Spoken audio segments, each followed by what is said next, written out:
Hey everyone, it's time for some more Monster Hunter, and today we'll be fighting the Velociprey Lords in high rank. I'm not really sure what's different with Velocidrome from low rank to high rank. I don't really think there is anything different at all. I know that in the newer games such as Generations, there is a lot going on with Velocidrome. It's definitely an actually challenging fight, which I recently discovered, and it is fun to fight in the new Generations. However, here I'll probably just end up stunlocking it. However, to balance that out, I will be fighting 3 Velocidromes. Yes, not praise, drones. Still, I'll be trying to wrap up any miscellaneous quests I have as well, and probably tomorrow finishing up with that Sootstone ore quest that I absolutely hate. That said, without any further ado, let's get right into it. I just want to give a massive thanks to all of my Patreon supporters. This is the most direct way to support the channel, and they give me the motivation to keep going every day. So the thing about the Velociprey Lords quest is that there's a Rathlos in the area that I will be avoiding at this time. Like I said, normally once I get to the harder missions, I will be starting to notify people in Discord and actually putting notices out. Generally, the reason why I haven't been doing it so far, and of course I've got to empty my pouch, yeah, it should be okay. But as I was saying, the reason why I haven't really been doing it so much before is twofold. Firstly, it's because I'm late, and definitely in a hurry. And secondly, it's because they've been really easy quests, and I haven't been wanting to be a bother to anybody for something so simple. Either way, I know that Rathlos could definitely pose a problem, and of course I forgot to bring potions, which I'm glad I corrected.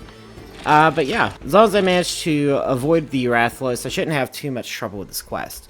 I'm pretty sure I've also almost finished the 4-star quest. Like I said, I know there is the Sootstone one I have to worry about, but I'm not really sure what else there could be. As far as the Velociprey Lords. Yes, the Velociprey Lords quest. For the Velocidrome, they do spawn in Area 10. It is fairly simple and easy to get the hang of. There's a little nook in the wall at the left side of Area 10. Kind of how the Gendrome spawns in that little nook in the wall whenever you're doing multiples of them in quests. And that little nook in the wall, it pretty much just is where they come out of. I don't know where I was going with that. I just woke up. As is, I'm going to take this opportunity to get some raw meat in order to make some well-done steaks, because I am low on that. That is something I can appreciate about high rank. I know I said this in the last few videos, probably, and I'm probably beating a dead horse at this point, for lack of a better term, but it really is, in my opinion at least, intended for you to actually, either go straight... Well, it could be twofold, I guess, because I have really thought about it lately. Either they want you to go straight to the monster and already have the items with you, which is the most likely scenario, or, in my head, where I do not ever prepare, and I'm just a numpty, they actually want you to go out and explore the world and get into, gathering materials and everything else in high rank. I was thinking that was the case before, because for me it was like, oh, low rank is just super easy. You're supposed to just rush through it, get to high rank, and that's why I want you to, slow down and really experience the game, especially with all the grinding. But now the more I think about it, the more I realize, oh, maybe they're just expecting you to already have the items you needed. But either way, my copium aside, I'm definitely going to use my chance in high rank to come out, gather meat, gather items, and really enjoy the game as a whole. That said, there is something I did want to go over, a couple of things. Just a reminder, I will be doing a giveaway for Monster Hunter Wilds on December the 11th.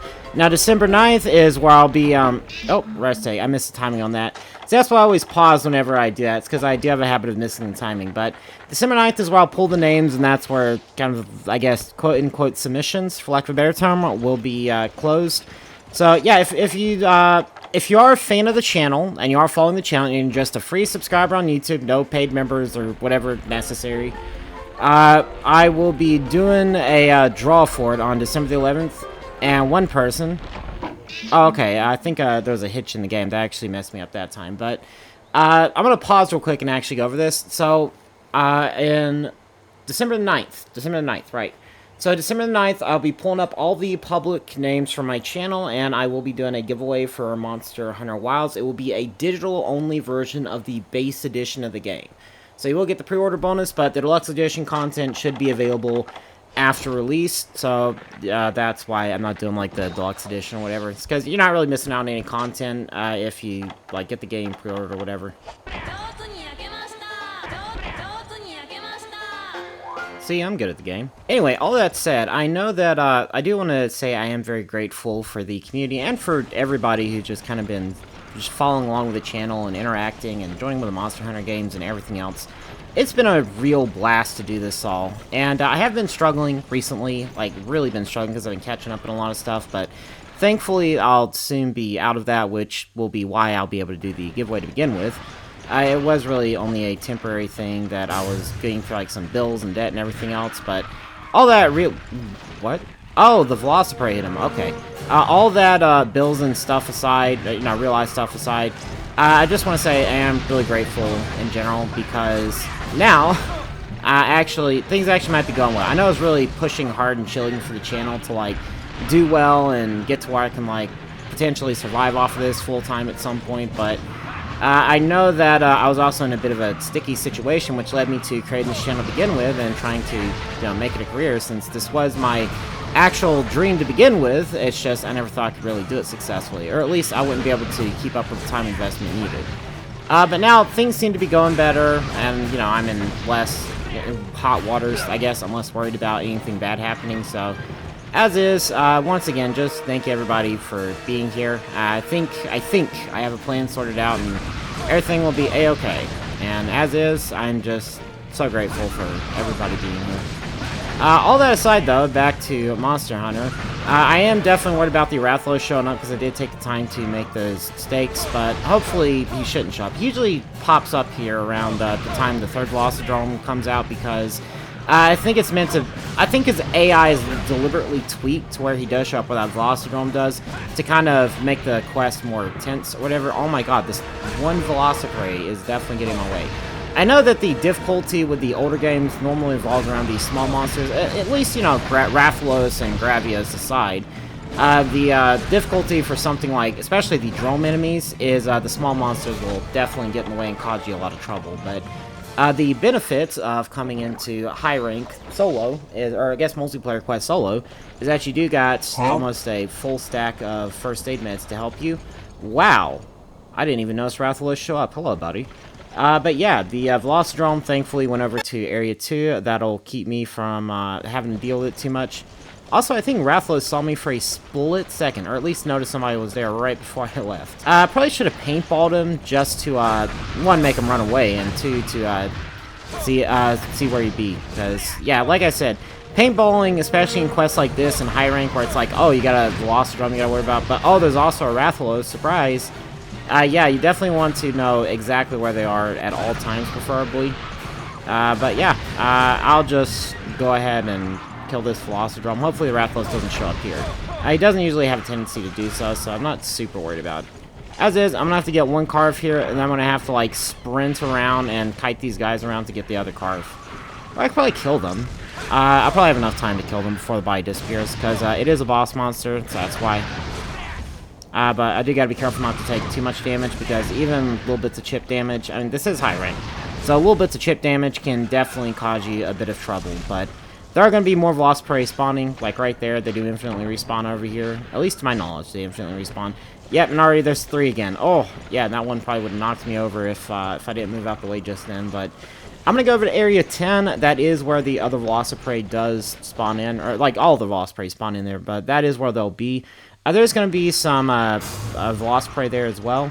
Oh, and apparently the Rathalos has noticed me. Or at least his theme is playing. Oh, what? I think he just went over there, somewhere. He might be in Area 9, because that's usually where Rathalos likes to hang out, but knowing my luck, maybe he's taking a little stroll over to Area 10 to kind of enjoy the woods and the scenery, and the Palicos with the bombs. That's something I've always wondered. How do Palicos get a hold of these bombs? I know my chat likes to comment and say, oh, they steal them, but do they really? Do they really steal the bombs, or do these Palico have, like, a secret society of small barrel bomb makers? Because that would be actually hilarious. Oh, and I know that in Generation... Oh, that is something I noticed in Generations Ultimate. Or was it Generations Ultimate? I think it was Generations Ultimate. They will sometimes pull out mega barrel bombs. And that just blew my mind. I completely lost my shit when I saw it, because it makes no sense. How do they get these things? Where do they get these things? Oh, but yeah, there's the other Velocidrome. He's right... Oh, God, right there. Hi, buddy. But yeah, like I said, the Secret Society of Palico Bomb Makers, Capcom is the canon.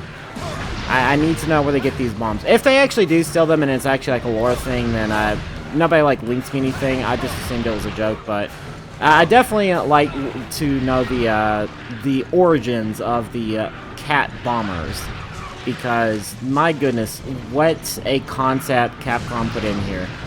Can you imagine how crazy that must have been back in like 2004, I think, when this came out? You got these cats, and you're like, oh, they got little sticks they can beat you up with. Okay, cool. And then they just pull out a bomb, and it's like, what? Of course, the Velociprey definitely give me trouble. I should have brought flash bombs, because those would have made this a million times easier, but I'm not too worried. I'm just going to go ahead and take out a couple of them. That should give me a little bit of time to whittle down the Velocidrome more. Because these Velociprey, if you're not paying attention to them, they tend to jump on you and knock you around everywhere. And all damage does accumulate over time. So it is definitely a balancing act you have to deal with. The infinitely respawning Velociprey whenever the Velocidrome shows up, versus, you know, actually taking down the Velocidrome itself so they stop respawning faster. Or, you know, if it's just the one Velocidrome you gotta kill for, you know, to complete the quest. But, as is, as soon as the Velocidrome is dead, they are just gone. Also, being in the bushes, definitely not ideal. Kind of hard to see what's going on. Actually, now to think about it, where did the Velocidrome go? Oh, that's where he went. I think he flew across the map. Oh my goodness, I have no idea what's going on. I am just spamming attack and hoping for the best. Oh, wow, okay, yeah. But even then, it's like, yeah, there's already one Velociprey right there behind me, and I just killed, I think, all three already. So you just have to be mindful of their positioning and your positioning, and try to stay out of the bushes. I'm not doing anything smart here, and I'm definitely not doing myself any favors. I'm just kind of randomly attacking and hoping that I actually hit the enemy. But as is, thankfully the Velocidrome does get stun locked with every attack in this game, so that does make it a lot easier. Which is weird because the Genprey doesn't get stun locked, but the Velocidrome does. I thought that was kind of a funny little dichotomy, I guess. Because it does actually bring some difficulty to the Genprey fight, where it's like, not Genprey, the Gendrome fight. Where it's like, oh, well, the Velociprey can just stun lock it, but this guy, who's a Velocidrome, and he can also paralyze you, it's a lot different. But, yeah, I figured I'd take that hit there. I'm fine with that. I'm gonna come over here and use one more first aid med, and then I'll probably take out this Velociprey, because it looks like the Velocidrome's AI broke, or I guess that's a taunt or something. As is, I'm going to take advantage of the opportunity to get rid of this guy. Oh, and I cut him in half. Nice. So yeah, if you don't know, for those of you who might be new to this video, or just new to this channel in general, or new to Monster Hunter in general, if a Velociprey is up in the air, like he jumps up in the air, and you hit him with a slashing attack that would normally kill him, and of course, if, you know, you're playing Monster Hunter 1 or 2, like first or second generation, that's where it happens. So I actually cut the Velociprey in half, which is absolutely insane. But you don't get the car for it, so that's kind of the downside. I guess it's supposed to be like an immersion thing to like really help with the power fantasy of, oh wow, yeah, you kicked this guy's butt, good job. But on the flip side, you pretty much lost the car. So if you're gunning for Velociprey parts, it's definitely not ideal. But if you're just killing them like cannon fodder, oh man, it just makes you feel great. Because, you know, you're fighting these Velociprey and they're all ganging up on you and knocking you around everywhere. One then jumps at you and you cut it in half, and it's like, oh, it's such a good power fantasy feeling. It really gives you that dopamine hit. I do think that it is interesting just how far video games come as a whole now that I think about it. And I'm just jabbering away right here, but something I did want to get off my chest is that genuinely is that I am actually shocked at how far video games have come. I mean, on one hand, now they're poorly unoptimized messes like Monster Hunter Wilds Beta was. On the other hand, they are just technological marvels that can immerse you in the world like nothing else, like the Monster Hunter Wilds Beta did. It really does stink that the beta did drive such a rift between people, because it has the potential to be so amazing, but unfortunately, and yeah, that should be where the Velocidrome spawns right there. But unfortunately, Capcom took all these different, you know, technical features, and they're like, oh, well, we can do ray tracing, and we can do, like, subsurface scattering, and we can do, like, you know, we can render every single focal hair point on somebody, the pores on somebody's face in, like, 4K. And they didn't stop to think if they should, they just decided they would. And that really is the unfortunate part about it, because that does mean the game is running as poorly as it does. Something I do find funny, though, speaking of unoptimization, or poor optimization, I guess, I know it's something that happened with Dragon's Dogma 2, and I think this might have happened with Monster Hunter World when it first came out, because it's poorly unoptimized. I don't remember, really, but I know a lot of Capcom games have a problem where apparently what causes a lot of the lag is their AIs basically overthink. So, just to kind of put it in a perspective, whenever an AI, is calculating some decision to make, that actually causes, it puts stress on the system, because it has to put in the equations and calculate those decisions based on whatever or another. And just because of how advanced like Dragon's Dogma 2, for example, is, in terms of like graphics and animation and, just IK armature, I think is what it's called, where they have to, basically the game decides, oh, well, this is where the person's limb is on the environment, so that let's say, they should have like one leg up on a stair and the other foot on the ground. That requires a lot of processing power, and it revolves around like AI armature and predictive, planning and stuff, whatever, on the AI's part. So the problem with Dragon's Dogma 2, and the reason why it became so well optimized, is because the AI was basically overthinking. Like, for each situation, it was like trying to play out every single possibility available, I think, or something like that. And obviously that was causing unnecessary stress on the system. Because of how, I won't say bad, but just because of how Monster Hunter Wilds looks, it doesn't look bad, but it doesn't look amazing, like the best. Compared to, the best looking games of today, it looks great. It looks amazing as a game, but it just doesn't look as good as, let's say, Black Ops 6 or whatever, I guess. Which, not that it should as well. But for the game itself, I think what's causing a lot of the problems might be a similar issue, where basically the monster AI is just super unoptimized and is trying to plan out for every situation, and whenever that happens, that causes a lot of stress on the system, because it's kind of like, imagine it as a alternate timeline type of scenario. For every decision you make, there's an alternate timeline where you make the opposite decision, which doesn't sound too complicated at first, until you realize, oh, well, maybe you took a step in this direction, or maybe you tripped and fell, or maybe you turned left, maybe you turned right, maybe you got hit by a bolt of lightning and died. And every single one of those situations, an infinite possibility of situations playing out at infinite points in time, plays out for the infinite number of alternate dimensions. I'm getting super nerdy here, but that's really the best way I can describe it for the AI problems that were happening in Dragon's Dogma 2. And I think that might be similar to what's happening in Monster Hunter Wilds, just because, I mean, yeah, it's got like ray tracing and stuff, but oh my goodness, is that a Rathalos? That might be a Rathalos. I'm gonna get out of here. Why are you running? But yeah, like I was saying, that's just probably what's going on. And it does seem to be a problem with Capcom, like open world Capcom games in general, at least over the past few years. I think it happened with Monster Hunter World, or it was one of the games that it happened with. It happened with Dragon's Dogma 2, and my guess is it must be happening with Monster Hunter Wilds. And hopefully if they can get that AI issue fixed, then it should run a lot better. Because, like I said, it doesn't look like super amazing, but just to kind of put it in perspective, I had Monster Hunter World running on this laptop at ultra settings. Now, I did have upscaling turned on, but it was like quality settings 80%. 80% rendering resolution. So, yeah, that on ultra settings on this laptop, it's great. Okay, must be a good laptop, right? The thing about Monster Hunter Wilds is I had it on the lowest possible settings with upscaling, and I don't think I had frame generation turned on because it wasn't available. I was using the Intel XeSS with like the lowest possible settings, and I was barely getting like 30 FPS steady. I could probably go up to like 40 FPS in that case, but, and this was at 1280 by 720 resolution. I wasn't even at 1920 by 1080, and I was in windowed mode. So, yeah, just to kind of put in perspective how, bad it must be, that's pretty much what I think is going on. Just because it's been a track record for Capcom to have that sort of thing happen as well. As is, I don't think I have too many quests left to go. I'm going to do a quick check and see if I have to do anything besides the Sootstone Ore. If I do, I'll see if I can just wrap that up real quick, and if not, we'll save the Sootstone Ore quest for tomorrow, and I'll definitely need help for it, because, my god, that's going to be rough. Also, I got some honey tea here, because I'm trying to eat healthier and drink healthier and drop the sodas. I actually just finished off the last of my sodas yesterday. So I got some tea here, some honey tea. I'm just going to enjoy it. Alright, so I am going through the quest. It looks like I still have to do Attack of the Young Kutku, but that might take me a little bit too long today. I am a little bit late waking up. I'm waking up more on time. I'm definitely earlier than I was before, but I've pretty much been overworking myself the last few weeks, like really badly, especially with work.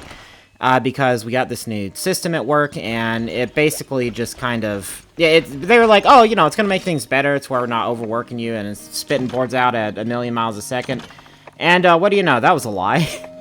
So, yeah, work's been kind of kicking my butt lately, and that on top of having to keep up with my schedule for streaming and content creation and stuff. But as is, I'm definitely waking up a little better. I'm getting back on a good track, and I'm starting to eat healthy again, which is definitely up with my energy levels. So, I'm just going to go ahead and leave it right there. I think tomorrow we'll deal with the Yankutku and the Sootstone War quest, if it's there.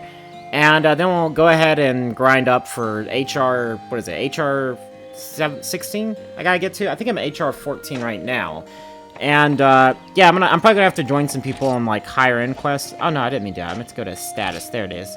Yeah, I am HR 14. I only have a few hundred left to go to get to HR 15, thankfully, but I think I actually have to get to HR 16 in order to unlock the 5-star quest. So, there's a very real chance that most of this week, after, you know, tomorrow maybe, will be nothing but me grinding HR ranks by doing the Golden Fish quest.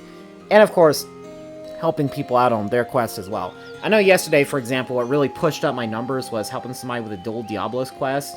And because of that, I actually got quite a lot of HR points. But none of us had Screamer Bombs. Not Screamer Bombs, Sonic Bombs. So because of that, that made the fight take a long time. A lot longer than it normally would. Which goes to show how prepping can actually help you out a lot in this game. But I'm rambling at this point, so at that, I'm going to let y'all go for now. Thank everybody so much for watching. If you liked the video, leave a like on it. Subscribe if you'd like to see more content like this. And leave a comment down below if you can tell me where in God's name cats learned how to make bombs. Also, if you want to join me for these quests, and whenever I start, you know, posting for people to join me tomorrow, you know, join my Discord. I'll have it linked in the description below. We do have an active community of Monster Hunter players across pretty much almost all systems and platforms, and even all games, which is definitely surprising. And if you do want to support the future of the channel, check out my Patreon linked in the description below. Also, one thing I do want to bring up is I do have a GoFundMe running. I wasn't going to bring it up, but I did do a poll because I was originally going to take down the GoFundMe, refund everyone, and do a sponsorship for Raid Shadow Legends and AFK Drain because that is available to me. So what I'm going to do, because I did put out a poll, it was like, okay, 95% of people have to be okay with this, and it looks like it's not going to be that case. Maybe about 88, 90% of people, but that's not 95%. So I'm going to go ahead and start linking my GoFundMe down in the description below. And if you do want, you know, I'm willing to, if you do get that number up to 95%, I'll change my mind. I'll do a sponsor. Just keep in mind, that'll pretty much take over streams for, you know, about a month or two. But I'll start linking my GoFundMe down in the description below. The purpose will be to get a laptop that can run Wilds at a good setting. Hopefully next year, sometime around the end of February, whenever Wilds comes out, I'll be able to move somewhere that has good internet that I can stream it at 1080p. So I do want Wilds looking as good as possible because I'm hoping that'll help my channel really kick off. And even if it doesn't, it'll just be nice providing better quality content for you guys in general. I do feel bad that I have to stream at like 720p because for some people that's a bit of an eyesore, including me, which I can completely understand. But even so, if you want to help support the channel, help me get a laptop that can run Wilds, then yeah, definitely check out my GoFundMe. I am sorry for all the rambling, so I'll leave it at that, and I'll see you guys tomorrow. Bye now.